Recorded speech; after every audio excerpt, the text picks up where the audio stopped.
होते हैं, इसमें एक चीज़ तो हमने ये देखी कि ये स्टेटलेस होते हैं। स्टेटलेस का मतलब होता है कि एक जगह से आपने एक पेज से दूसरे पेज को अगर डाटा भेजना है तो कैसे भेजना है, क्योंकि स्टेटलेस जो है उसमें जब आप एक रिक्वेस्ट भेजते हो, एक पेज गेट करते हो, फिर दूसरी रिक्वेस्ट भेज के दूसरा पेज गेट करते हो, तो सर्वर को नहीं पता होता कि आप वही हो जिसने पहले पेज गेट किया था।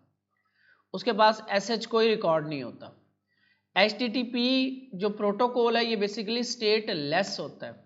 और दूसरा स्टेटलेस का एडवांटेज या डिसएडवांटेज आप ये कह सकते हो कि हमेशा सर्वर जो है, अगर आप इसको कोई रिक्वेस्ट भेजोगे तभी वो रिस्पॉन्स करेगा, यानी खुद से सर्वर आपको कोई डाटा सेंड नहीं कर सकता।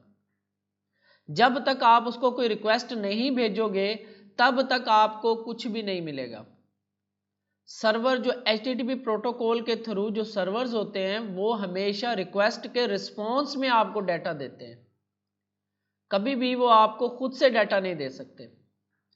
यानी दूसरे लफ्जों में ये जो आपकी वेबसाइट है, क्या नाम है इसका, ESPN क्रिक इन्फो, तो नेट को पता नहीं क्या हो गया, फिर डाउन हो गया। ESPN क्रिक इन्फो जो है वो अगर आप वेबसाइट ओपन करके बैठते हो और उसके बाद आप उसमें कोई स्कोर कार्ड ओपन कर लेते हो, तो आप देखते हो कि वो डाटा बार बार आपको मिल रहा होता है। कुछ चौका लगता है, छक्का लगता है, सिंगल होता है, डबल होता है, तो आपको डाटा मिल रहा होता है। कहाँ से आ रहा होता है? सर्वर से। लेकिन अभी हमने देखा कि इस प्रोटोकॉल के तहत आप एक जब तक रिक्वेस्ट नहीं भेजोगे तब तक आपको डाटा नहीं मिलेगा। उसके फिर दो तीन तरीकेकार होते हैं। यहाँ पे कोई लाइव नहीं चल रहा, चलें हम कोई लाइव स्कोर वो देख लेते हैं। लाइव वो जो होती है मार्केट, क्या कहते हैं इसको, स्टॉक मार्केट अपडेट्स।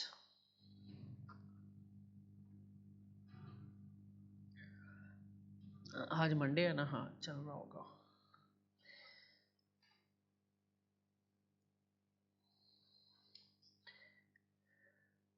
यहाँ पे आप देखोगे कहीं ना डाटा लाइव अपडेट हो रहा होगा। यहीं पे देखो हो रहा है, ये हो रहा है, इधर ये हो रहा है, ये देख रहे हो, ये देखो स्टॉक अपडेट हो रहे हैं। तो लेकिन आप रिक्वेस्ट कोई नहीं भेज रहे, तो ये सर्वर से डाटा कैसे आ रहा है इधर? रिक्वेस्ट आप कोई नहीं भेज रहे क्योंकि आपने पेज लोड करके छोड़ दिया, अब आप कोई रिक्वेस्ट नहीं भेज रहे। इससे पहले हम जब ये चीज़ें इतनी ज़्यादा इंट्रोड्यूस नहीं होती, इतनी ज़्यादा लाइव चीज़ें नहीं होती थी, तो हमें बार बार पेज से ना रिक्वेस्ट भेजनी पड़ती थी। हर दफ़ा, हर सेकंड के बाद या 5 सेकंड बाद, 10 सेकंड बाद हम वो जो जावास्क्रिप्ट का फंक्शन है हमारा, वो जो वक्फे वक्फे से चलता है, कौन सा है, जावास्क्रिप्ट का जो वक्फे वक्फे से चलता है, इंटरवल वाला फंक्शन यूज करते थे। उसके अंदर हम बार बार रिक्वेस्ट भेजते थे सर्वर को, क्योंकि नया डेटा आया, नया डेटा आया, नया डेटा आया, नया डेटा आया। हमें फिर हज़ारों रिक्वेस्टें एक मिनट में भेजनी पड़ जाती थी, घंटे में, आधे घंटे में, इतनी रिक्वेस्टें जाती थी। फिर एक और प्रोटोकॉल यूज होता है अब सॉकेट्स का, वेब सॉकेट्स, वेब सॉकेट्स, ठीक है। सॉकेट्स प्रोटोकॉल ये भी एक प्रोटोकॉल है। WebSocket is a communication protocol that allows real-time two-way data exchange। यानी ये जो डाटा एक्सचेंज है ये वन वे है, एक वे से जाएगी रिक्वेस्ट, दूसरे वे से वापस आएगी, जाएगी वापस आएगी, जाएगी वापस आएगी। इसी थ्रू रिक्वेस्ट जाएगी, इसके थ्रू रिस्पॉन्स आएगा। ये इसको डाटा डायरेक्ट नहीं भेज सकता। अगर ये ऐसा करेगा तो वो टू वे बाइंडिंग या टू वे डाटा ट्रांसफर हो जाएगा, जो कि वेब सॉकेट से होता है, वेब सॉकेट से। अच्छा, हमारा लेक्चर कहीं और चला गया। तो ये टू वे कम्युनिकेशन के लिए यूज होता है प्रोटोकॉल। ये बेसिकली आपके चैट सिस्टम्स में लगा होता है और आपके इस तरह की जो एप्लीकेशंस हैं उन पे भी ये डाटा इसी तरह चल रहा होता है। अब मुझे नहीं पता कि इसके पीछे भी यही लगा हुआ था, कभी उम्मीद है कि वेब सॉकेट ही चल रहा होगा। इसे हम डिटेक्ट करके देख लेते हैं। तो यहाँ पे आप आओगे नेटवर्क में और यहाँ पे आ रहा होगा WS। यहाँ पे देखते हैं अगर कुछ चल रहा तो इसका। ये भी हो सकता है ये कोई और तरीक़ेकार यूज़ कर रहे हो, मेरा ख्याल है इनके पास कोई और तरीक़ेकार है। ये भी HTTP को रिक्वेस्ट भेज रहे हैं लग रहा है। ये देखो ये HTTP की रिक्वेस्टें जा रही हैं इधर से, इधर फैच की रिक्वेस्ट जा रही है, एक रिक्वेस्ट भेज रहे हैं, सॉकेट्स नहीं यूज़ कर रहे हैं, तो ये मे बी ये रिक्वेस्ट भेज रहे हैं कुछ सेकंड के बाद, ये कुछ और तरीक़ेकार यूज़ किया हुआ है। उधर मेरा ख्याल है जो ESPN है ना, उधर ये यूज़ हो रहा है। और इसके अलावा स्टॉक एक्सचेंज देखते हैं, पाकिस्तान स्टॉक एक्सचेंज में क्या चल रहा है, इसमें देखते हैं लाइव अपडेट्स कैसे हो रही है, मे बी इधर आ रही हो, यहीं पे हो रहा है लाइव डाटा।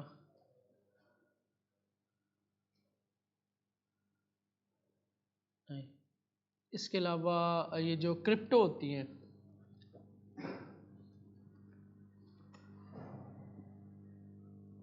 बाइनेंस का देखते हैं यहाँ पे कहीं पे लाइव अपडेट्स का आइडिया मुझे भी नहीं है इस वेबसाइट पे।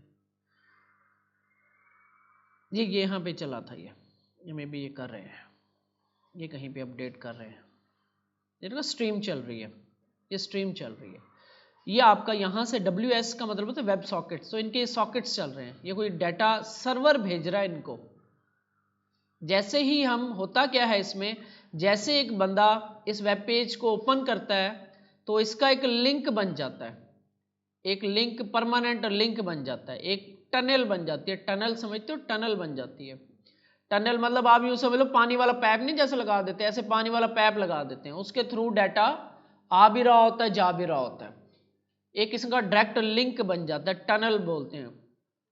तो उसके थ्रू डाटा आपका आ भी रहा होता है और जा भी रहा होता है, ठीक है। सर्वर जो है वो खुद से इस पेज को डाटा अपडेट कर रहा होता है, फीड कर रहा होता है, लेकिन वो प्रोटोकॉल यूज होता है वेब सॉकेट्स का, जो कि चैट्स वगैरह में यूज होता है। अच्छा, तो हमारा ये टॉपिक नहीं है, लेकिन यहाँ पे जो आपको बताने का मकसद ये है, जो असल चीज़ आपको बतानी थी वो ये है कि यहाँ से आप वन वे, एक पेज से दूसरे पेज पे डाटा नहीं भेज सकते। तो अगर एक पेज से दूसरे पेज पे डाटा भेजना हो तो क्या करते हैं। यहाँ पे अक्सर आपने देखा होगा दो तरीके होते हैं, एक होता है क्यूरी पैरामीटर्स और URL बेटा, बेसिकली होते हैं दोनों ही सेम ही है, लेकिन गेट करने का तरीक़ेकार डिफरेंट होता है। फॉर एग्जांपल यहाँ पे मैं कहाँ पे आपको इसकी एग्जांपल दिखाऊं, गूगल पे चलते हैं। यहाँ पे हम, ये मैंने सर्च किया गूगल पे, तो यहाँ पे इन्होंने मेरा ख्याल 7 की ना अपडेट्स आ गई हैं कुछ, तो एक चीज़ मैं ढूंढ रहा था वो मिल ही नहीं रही थी 6 में मुझे, सेक्शन चेंज। तो यहाँ पे जब आप ये URL को आपने देखना है, यहाँ पे जब आप वेब सॉकेट मैंने सर्च किया तो यहाँ पे एक URL चेंज हुआ, /search। /search बेसिकली आप यूँ समझ लो एक पेज है, उस पेज पे क्वेश्चन मार्क लगा हुआ है इस राउट के आगे, और उसके आगे लिखा हुआ है क्यू, या छोटा सा, और उसके आगे लिखा हुआ है इक्वल, ठीक है। और उसके आगे आपका वो सर्च क्यूरी लिखी हुई है जो आपने सर्च किया था वेब सॉकेट्स, उसके आगे कुछ अपनी चीजें हैं उसकी। इस तरीके से जो क्वेश्चन मार्क लगा के डाटा भेजा जा रहा होता है ना, इसको हम कहते हैं क्यूरी पैरामीटर्स। क्यूरी पैरामीटर्स ये बेसिकली इस होम पेज से इस पेज को /search वाले पेज को कुछ डाटा भेजा गया है, इस होम पेज से अगले पेज को /search वाले राउट को कुछ डाटा भेजा गया है, Q is equal to web sockets. यानी अगले पेज को ये बताया जा रहा है कि भाई ये बंदा कोई वेब सॉकेट की क्यूरी करना चाह रहा है। ये अब यही वेरिएबल का नाम है, ये Q जो है ना, ये वेरिएबल का नाम है जो कि कुछ भी हो सकती है, ये अब गूगल वालों ने सेट की हुई है Q। तो अंदर यहाँ पे वो जो फंक्शन यूज कर रहे होंगे उसमें इस Q के नाम से वो इसको गेट करते हैं वेब सॉकेट्स को, फिर अपने डेटाबेसेस से वेब सॉकेट के सर्च करके ला के आपको दिखाते हैं। यानी ये दो डिफरेंट पेज हैं, ये पेज अलग है, ये पेज अलग है। मे बी यही पेज ही हो, एक ही पेज भी हो सकता है, लेकिन हम यही समझते हैं कि दो डिफरेंट पेज है, ये पेज अलग है, ये पेज अलग है। अच्छा, इसी तरह जैसे ये है, जैसे हम दूसरा कर रहे होते हैं, जैसे कि हम यहाँ पे /about लिखा, तो ये भी बेसिकली पैरामीटर्स हैं। अब यहाँ पे फर्ज करो मैंने एक राउट बनाता हूँ, ठीक है, यहाँ पे मैं एक राउट बना के आपको दिखाता हूँ, राउट पाथ /users, और एलिमेंट मैं बना लेता हूँ एक कंपोनेंट पेजेस में गया, मैं कहता हूँ यूज़र डॉट JSX RFCE या RFACE एक ही बात है, वो एरो फंक्शन से करता है, ये इस तरीके से करता है।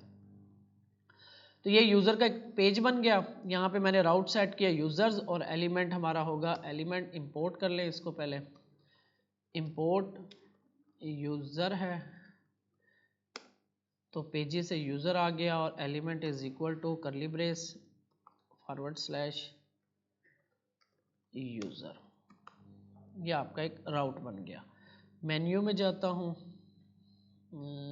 कंपोनेंट्स मेन्यू, और यहाँ पे मैं एक LI बना लेता हूँ, LI और लिंक टू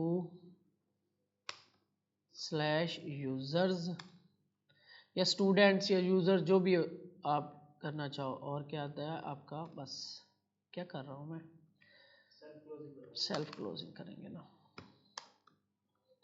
तो यूज़र्स सेव किया मैंने, एक नया लिंक ऐड कर दिया, स्लैश क्लिक किया तो यूज़र पे जा रहा है, ठीक है। इसका भी हमने ID शाइडी बैकग्राउंड नहीं लगाया, तो यूज़र पेज पे चला गया, ये ठीक हो गया। इस यूज़र पेज पे फर्ज करते हैं आपके पास एक const users data is equal to एक अरे पड़ी हुई है। इस अरे के पहले पैरामीटर पे पड़ा हुआ आपके पास ID, 2 यूज़र का डाटा पड़ा हुआ है, ID 1 और नेम, बस जैसे हम यही रखते हैं अली, ठीक है। और दूसरा ऑब्जेक्ट पड़ा हुआ आपके पास ID 2, नेम साजिद, ठीक है। 2 कुछ डाटा पड़ा हुआ है, ये बेसिकली वो डाटा होगा जो पीछे से आ रहा होगा हमारे पास, ठीक है। डाटा पड़ा हुआ है। अब मैं यूज़र के पेज पे आ गया, लेकिन मैं यूज़र ID 1 को देखना चाह रहा हूँ या यूज़र ID 2 को देखना चाह रहा हूँ, ठीक है। तो मैं पीछे से आया, मैंने यहाँ पे लिंक के अंदर ना एक और काम कर लेता हूँ मैं, ऐसे जस्ट अभी यूज़र्स लिंक के ऊपर मैं यूँ करता हूँ, यूज़र /1 और /2, यानी कि मैं कहता हूँ यूज़र 1 और यूज़र 2। ये हम डायनामिकली करेंगे, अभी सिर्फ समझाने के लिए कर रहा हूँ। यानी मैं कहता हूँ जब मैं यूज़र 1 पे क्लिक करूँ तो मेरे पास यूज़र 1 का डाटा शो हो, और 2 पे क्लिक करूँ तो मेरे पास यूज़र 2 का डाटा शो हो। लेकिन यहाँ पे आप देखो तो ये नॉट फाउंड पे चला गया, क्यों? क्योंकि ये URL ही नहीं है हमारे पास, यूज़र्स/2 यूज़र्स/1, ये तो URL ही नहीं है हमारे पास URL है जस्ट यूज़र्स, ये वाला URL है, यूज़र्स/1 और यूज़र्स/2 नहीं है। बेसिकली मैं कर क्या रहा हूं, मैं इस पेज से जहां पे भी मैं बैठा हुआ हूं, यहां से मैं कुछ डाटा भेजना चाह रहा हूं, उसको 1 ID भेजना चाह रहा हूं, 2 ये ID भेजना चाह रहा हूं। मैं इस पेज से जहां पे भी मैं बैठा हूँगा, फर्ज करो मैं होम पे बैठा हूँ, यहाँ से मैं यूज़र 1 की ID भेजना चाह रहा हूँ और यहाँ से मैं यूज़र 2 की ID भेजना चाह रहा हूँ। एक पेज से दूसरे पेज को डाटा भेजना चाह रहा हूँ ID की शक्ल में, ये वाला। अब ये राउटर को कैसे पता चलेगा कि ये जो है, ये 2 जो है ये ID है, ये राउट का हिस्सा नहीं है, ये कोई ID है, ये राउट का हिस्सा नहीं है आपके। यानी इसको आपने ये ना समझो कि यूज़र/1 का एक राउट है, नहीं, यूजर्स राउट है, आगे जो 1 आ रहा है ये एक ID आ रही है, इसको आपने ऐसे कंसीडर नहीं करना, राउट का हिस्सा नहीं समझना। तो उसके लिए हमें क्या करना पड़ता है, ये जो आपका राउट है ना, इसको इधर जाके चेंजेस करनी पड़ती है। यहाँ पे आप यहाँ जाओगे, / लगाओगे और लगाओगे कॉलन, और यहाँ पे आप ID लिख दोगे, ID ABC XYZ कुछ भी हो सकती है ये वेरिएबल। तो मैंने इसका नाम रख दिया ID कॉलन ID लिखता हूं, पहले मैं ID लिख दिया, कॉलन लगा के / ID। अब ये इसको कंसीडर नहीं करेगा, अब ये समझेगा ये कोई डायनेमिक चीज है, कोई वेरिएबल है, राउट मेरा इतना ही है राउट मेरा इतना ही है, लेकिन कॉलन ID जो है ना, वो इस राउट के ऊपर कोई डाटा भेजना चाह रहा है ये। तो अब वो आपको यूजर दिखाएगा, देखो 1 2 यूजर्स आपके पास आ रहे हैं, बाकी राउट भी आपके सही काम कर रहे हैं।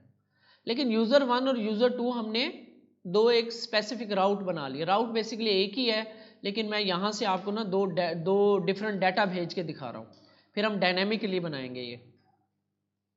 तो अब वो समझ रहा है ये जो 1 और ये 2 जो है ना, ये मेरा राउट का हिस्सा नहीं है, ये कोई वेरिएबल है जिसका नाम है आईडी।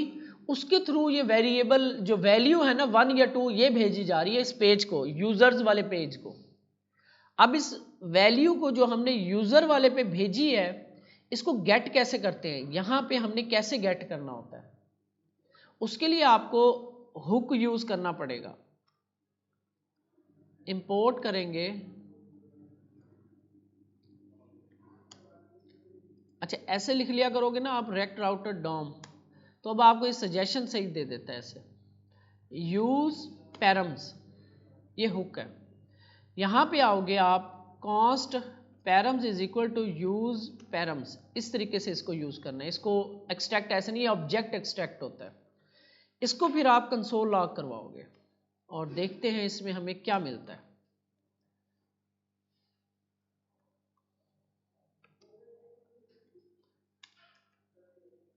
यूज पैरम्स का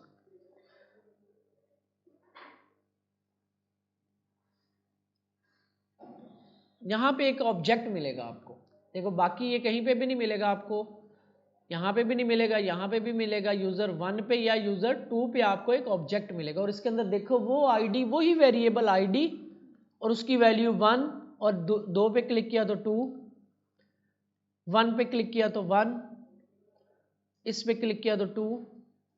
ठीक है, ये आपको वो आईडी, ये आईडी कौन सी है, ये वाला की कौन सी है, ये जो की आप बना के आए थे ये वाली, ये कॉलन को नहीं लिखोगे आप, कॉलन जस्ट उसको बताने के लिए है कि ये राउट का हिस्सा नहीं है, ये कोई राउट की वेरिएबल, इसे हम कहते हैं यूआरएल पैरामीटर।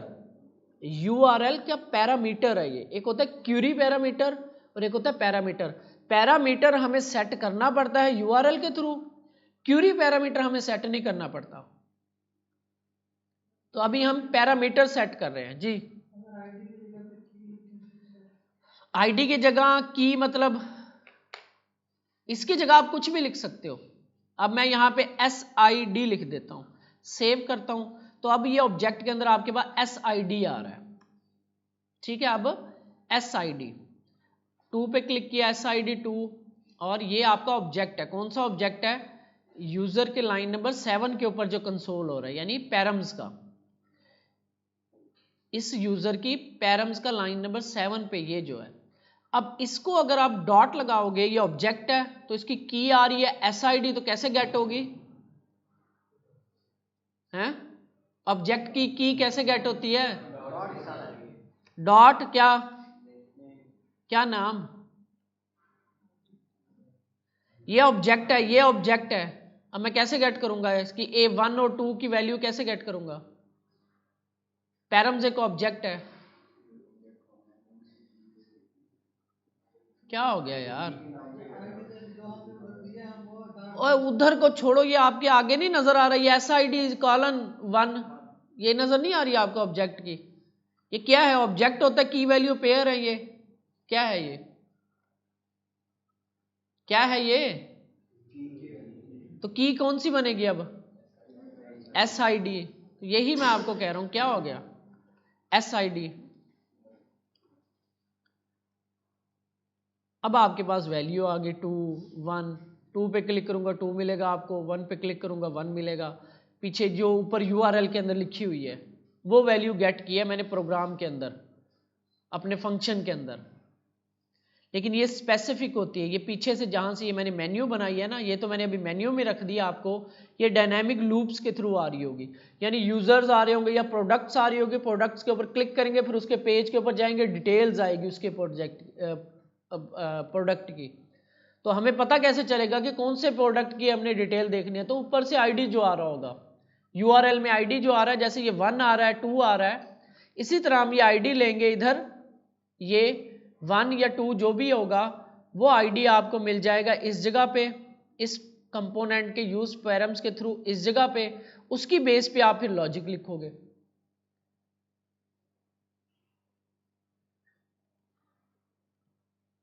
अब ये SID कहां से आया आपका,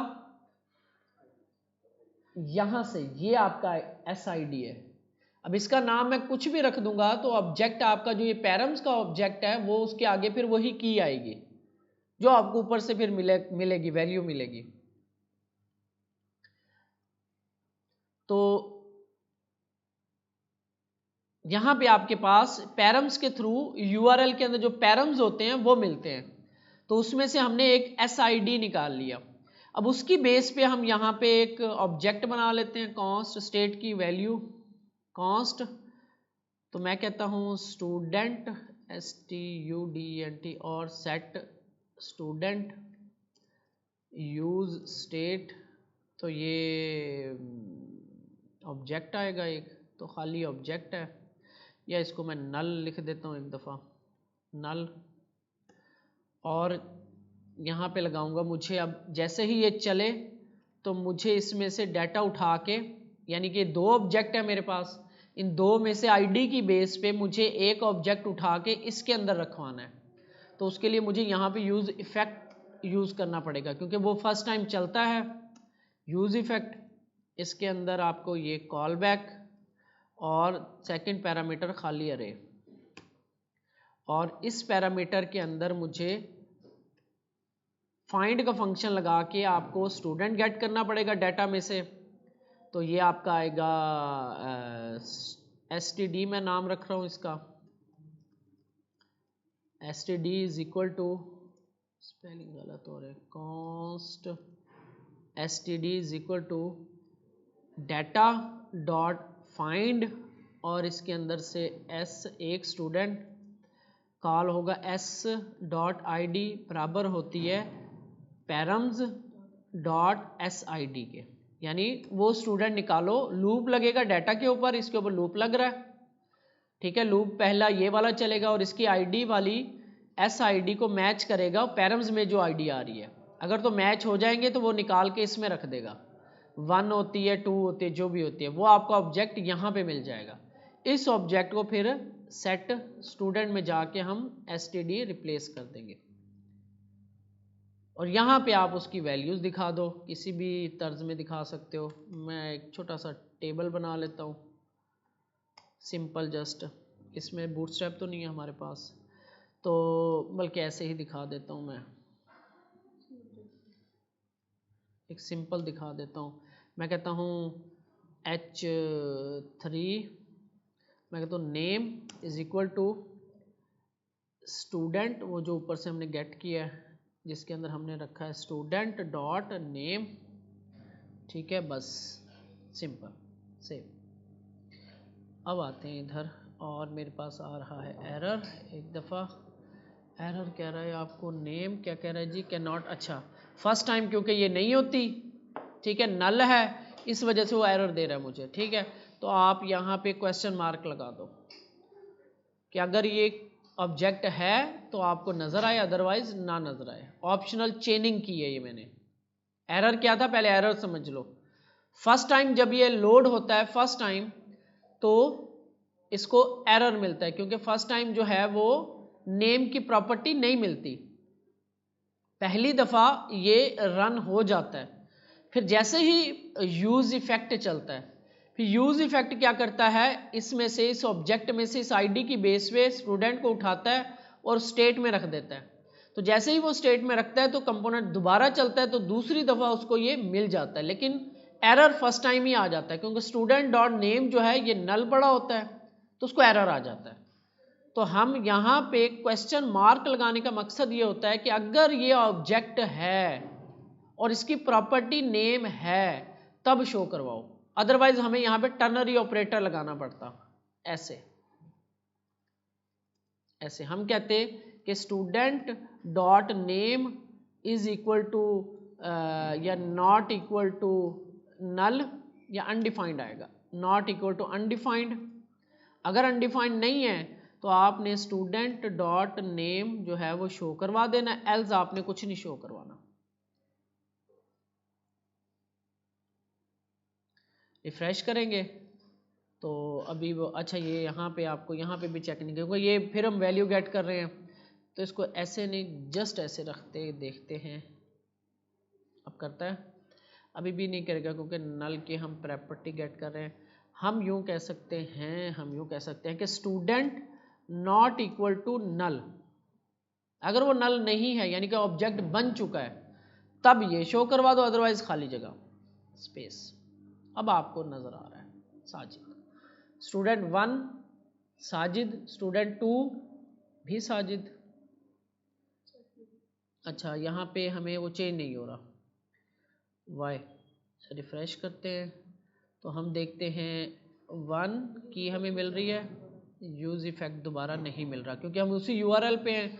तो हम इधर कहते हैं इसको कि जब जब ये पैरम्स अपडेट हो रहा है तब तब यूज इफेक्ट को दोबारा चलाओ, क्योंकि हम सेम पेज पे बैठे होते हैं तो पैरम अपडेट हो रहा होता है लेकिन यूज इफेक्ट नहीं चल रहा क्योंकि हम सेम पेज पे, यूजर्स वाले पेज पे हैं, सेम कंपोनेंट पे होते हैं, ठीक है।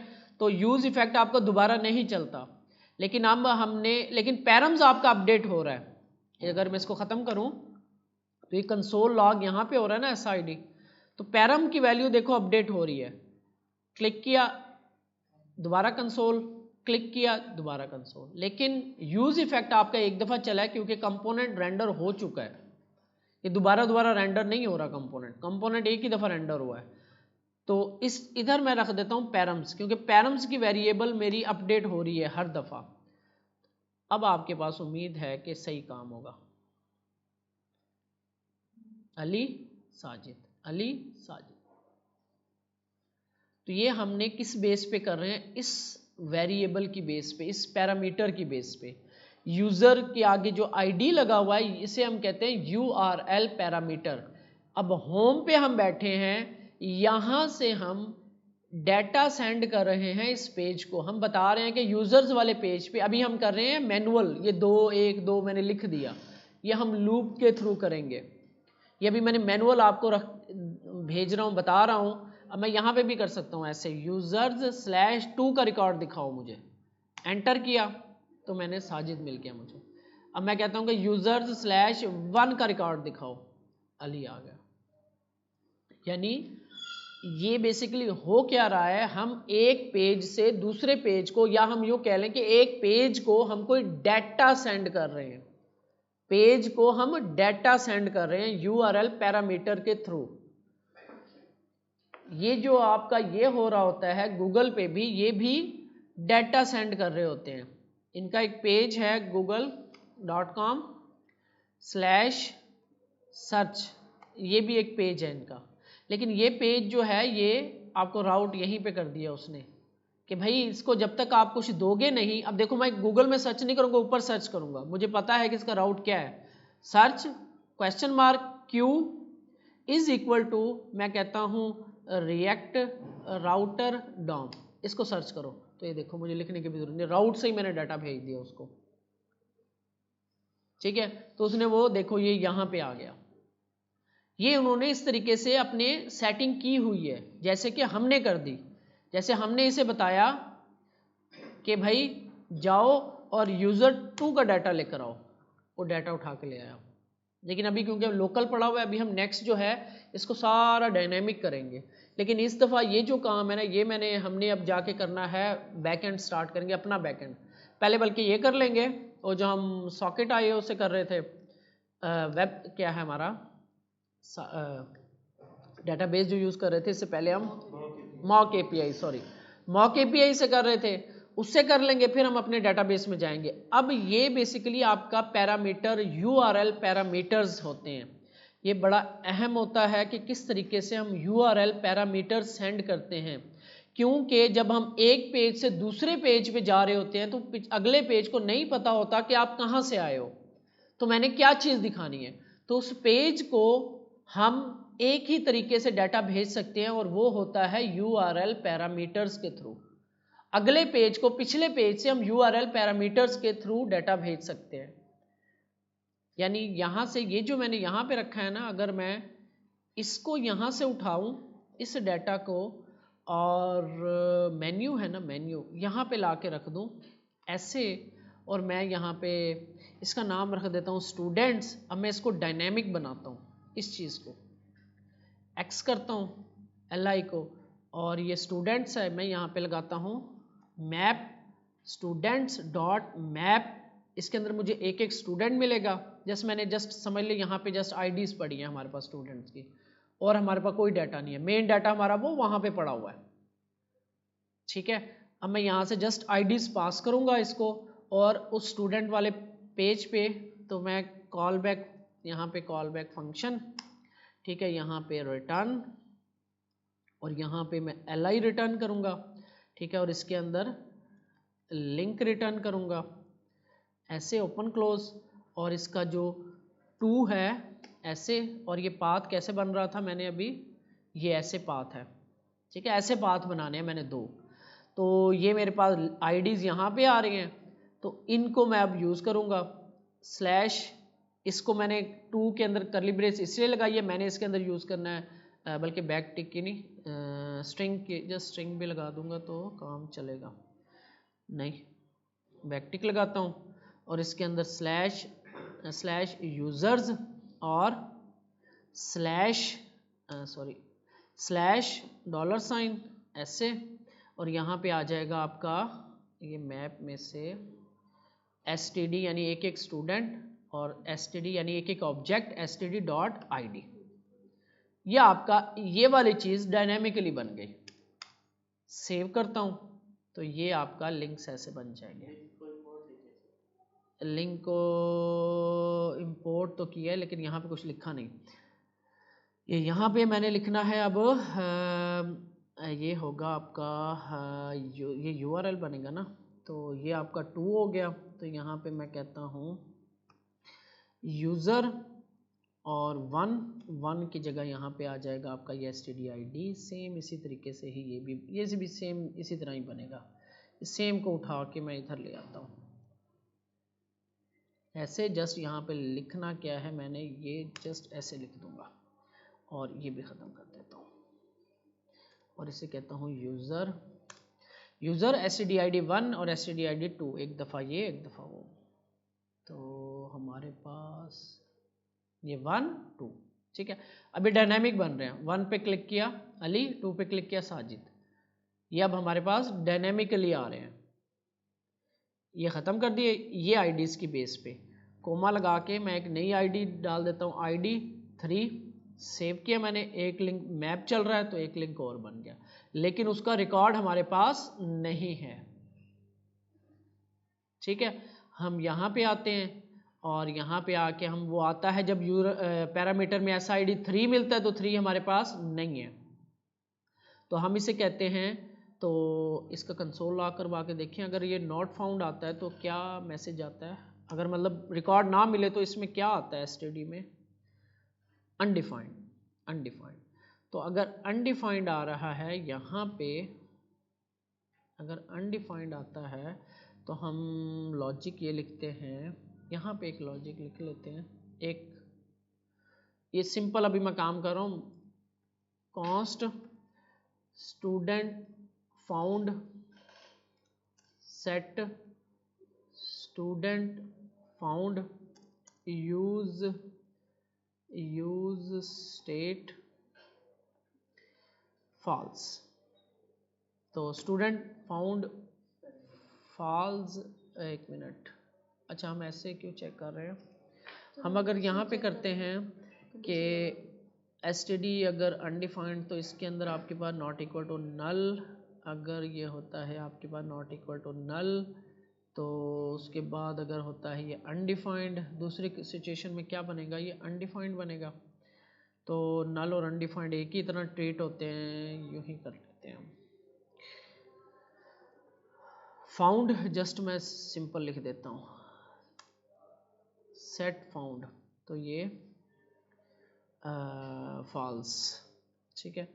तो अगर ये if std not equal to undefined, यानी कि जब फाउंड ये फाइंड वाला जो लूप है ना, ये मेथड है, अगर इसको कुछ नहीं मिलता तो वो इसकी वैल्यू अनडिफाइंड कर देता है, तो अनडिफाइंड अगर नॉट इक्वल टू होती है तब तो आप इसकी वैल्यू कर दो स्टूडेंट की सेट, ठीक है, और सेट फाउंड जो है वो ट्रू कर दो कि हमें मिल गया, ठीक है। एल्स ये है अब हमें नहीं मिला, तो इसके केस में हम दोनों को दोबारा से हम std जो है दोबारा से नल हो जाएगा और ये जो है दोबारा से फॉल्स हो जाएगा। ठीक है, इनिशियल वैल्यू हमारी होगी फॉल्स, तो यहाँ पे हम चेक लगा देते हैं छोटा सा एक टर्नरी ऑपरेटर कि मैं कहता हूँ अगर फाउंड जो है वो इक्वल होता है, फाउंड इक्वल होता है फॉल्स के, तो स्टूडेंट नॉट फाउंड शो करवा दे, एल्स कुछ भी शो ना करवा दे। सेव करते हैं। स्टूडेंट नॉट फाउंड 3 के केस में, 2 के केस में साजिद, 1 के केस में अली, 3 के केस में स्टूडेंट नॉट फाउंड। भाई इस तरीके से काम होगा ये। अब थोड़े थोड़े से चीज़ें, लॉजिक कैसे लिखना है, कैसे करना है, क्या नहीं करना, आपको टूल्स का यूज़ सिखाया जा रहा है। छोटी छोटी सी चीज़ें अब आपके दिमाग से चलनी चाहिए। तो ये बेसिकली आपका है query parameters, URL parameters. Query parameters नहीं है, यूआरएल पैरामीटर्स है। क्यूरी पैरामीटर और यूआरएल पैरामीटर में फ़र्क ये होता है कि यूआरएल पैरामीटर डिफाइन किए जाते हैं प्रॉपर, जैसे कि यहाँ पे आपको ये डिफाइन किया गया है। ये अगर मैं यहाँ पे 3 के बाद कुछ लिख देता हूँ तो ये नॉट फाउंड में जाना चाहिए, ऐसा कोई यूआरएल नहीं है। यूआरएल पैरामीटर्स के लिए यूआरएल का प्रॉपर स्ट्रक्चर बनाया जाता है कि ऐसा होगा, ये होगा, ये होगा, ये होगा। क्यूरी पैरामीटर में ऐसा कुछ नहीं होता। फर्ज करो ये यूजर आ गया, 3 आ गया, अभी मैंने ये लिखा, अगर मैं इसके आगे लगा दूं question mark Q is equal to ABC, तब आपका सही चलेगा। वो नॉट फाउंड इसलिए आ रहा है क्योंकि 3 हमारे पास नहीं है। अगर आपके पास 2 है तो साजिद आ गया, यूआरएल आपका सही चल रहा है। ये है क्वेश्चन मार्क के थ्रू, ये क्यूरी पैरामीटर्स होते हैं, वो डिफाइन करने की जरूरत नहीं होती, वो ओपन होते हैं, कुछ भी लिख दें और कुछ भी वहां से गेट करके हम ले आए अपने पेज के अंदर, फंक्शन के अंदर। लेकिन यूआरएल पैरामीटर जो होता है वो डिफाइन करना पड़ता है, उसके लिए आपको प्रॉपर यूआरएल को डिफाइन करना पड़ेगा। ठीक है, और मेन्यू में मैंने क्या किया, लूप के थ्रू इन आईडीज को रेंडर करवा के वो यूआरएल बनाया। बनता कैसे था हमारा, लिंक कॉन्टैक्ट यूजर स्लैश आगे आईडी 1 2 3, वो जो 1 2 3 था उसको मैंने लूप में लगा दिया बस। यानी कि यूजर हमारे पास 3 थे, तो user slash 1, user slash 2, user slash 3, उसको मैंने इस तरह लूप में शो करवा दिया। इसी तरह हम प्रोडक्ट्स जब शो करवा रहे होंगे तो इस तरीके से लूप में बन रहे होंगे यूआरएल्स। तो ये आपने अब ध्यान से देखनी है ये चीज़। लेकिन इसका जो स्ट्रक्चर है, ये स्ट्रक्चर ये आपका मैच होना चाहिए इस स्ट्रक्चर से, स्लैश यूजर स्लैश आगे आईडी। ये देखो, स्लैश यूजर स्लैश आगे आईडी, ये आईडी आपका लूप से आ रहा है, डायनेमिक आ रहा है। ठीक है, तो ये इस तरीके से स्ट्रक्चर बन रहा होगा यूआरएल्स का, इसे हम कहते हैं यूआरएल पैरामीटर्स। इसके मुतालिक कोई क्वेश्चन? हाँ जी। अब चीज़ें छुट्टी करोगे, आपसे चीज़ें जो है ना